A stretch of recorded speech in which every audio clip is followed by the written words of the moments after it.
Well, thank you. I'm Kevin Kavanagh from HealthWatch USA. I feel that what I have witnessed confirms that we are firmly in the beginning of the post-antibiotic era. Of particular concern are nursing homes, where the reported risk of carriage of resistant bacteria is alarming, well over 50%, and carriage in both the patient and the environment can last for months. The 2019 CDC Threat Assessment lists Candida auris and CRE as an urgent threat, and MRSA as a severe threat. A slide from this morning's threat assessment presentation stated Candida auris and CRE needs to be contained through an aggressive approach. However, the current enhanced barrier precautions for nursing homes have lowered the standards of control for these three dangerous organisms.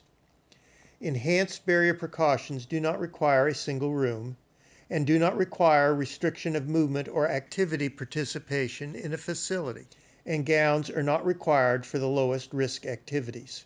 Now let's look at the data. MRSA colonized patients have been shown to contaminate the environment more than those with infections. According to Rodman et al., the risk of nursing home resident MRSA colonization is 28%. An example of low-risk activity would be passing of meds, which has a detected transmission to gowns in 8% and in gloves in 16% of healthcare workers for each resident interaction.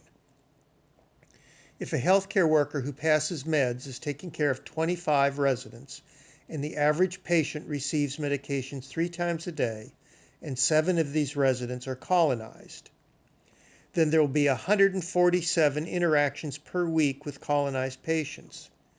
At an 8% transmission rate to gowns per interaction, one would expect over 11 transfers of MRSA to the clothes of an ungowned healthcare worker each week with enhanced barrier precautions.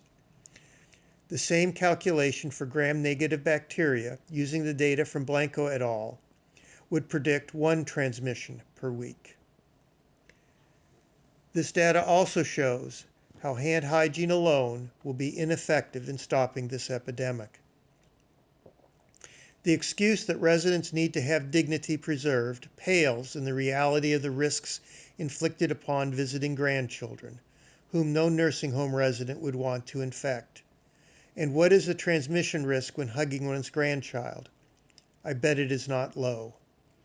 Soon nursing homes will not be visited by young children.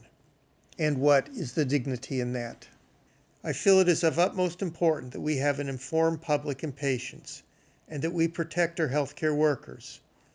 Finally, if we are unable or unwilling to allocate the resources to stop this epidemic, we need to at least provide informed consent to patients regarding the risks of these infections and regarding the carrier rates within facilities.